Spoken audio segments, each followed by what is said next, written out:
ذرا آقا کریم صلی اللہ تعالیٰ علیہ وسلم فرماندے میں اپنی امت دے کچھ لوگاں نو جاننا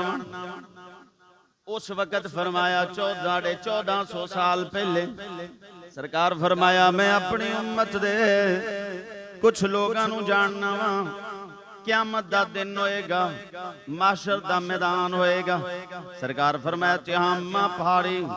سفید پہاڑاں جنیاں نیکیاں لے کے اللہ دے سامنے آن گے پہاڑاں جتنیاں نیکیاں کول ہون گیاں لیکن اللہ دی بارگاہ دے اندر ایویں اڑا دتیاں جان گیاں جویں غبار اڑا دتی جاندی ہے غبار اڑ جاندی ہے یعنی نظر آن دے اندر تے پہاڑاں دی مانے تے ہلکی ایویں جویں غبار ہوندی ہے ہلکیاں کیونکہ قیامت والے دن نیکیاں گنیاں نہیں جان گیاں تولیاں جان گیاں یعنی بے وزن نیکیاں ہون گیاں حضرت صوبان رضی اللہ تعالیٰ عنہ فرماندے نے میں پوچھیا یا رسول اللہ صلی اللہ علیہ وسلم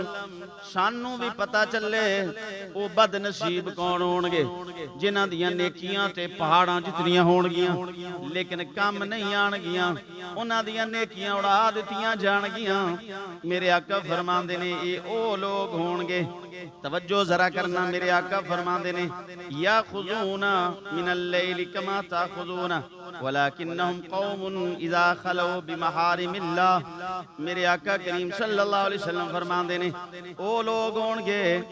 رات نو میرے صحابہ انج عبادت کردے ہون گے جویں تسی عبادت کردے ہو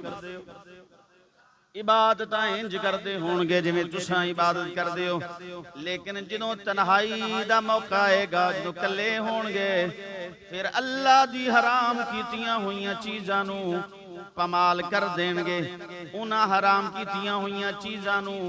یعنی حرام کیتیاں ہوئیاں چیزاں نو حلال سمجھ کے عمل کر دے ہون گے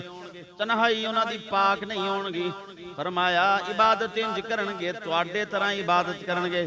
لیکن تنہائی انہاں دی جدوں کلیاں ہون گے پھر احساس نہیں کرن گے اے کام اللہ نے حلال فرمایا تے اے حرام اللہ دے حرام کیتے ہوئے کام نو کر دے ہون گے سرکار فرمایا نیکیاں تے بڑیاں لے کے آن گے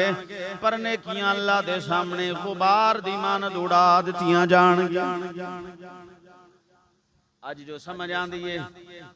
وہ یہ آندی ہے یہ موبائل ایسا بہت بڑا فتنہ ہے جدے اندر حاجی صاحب بھی شامل نے مولوی صاحب بھی پھسے کھڑے نے مولانا صاحب بھی حافظ صاحب بھی قاری صاحب بھی پہلی صاحب دے نمازی بھی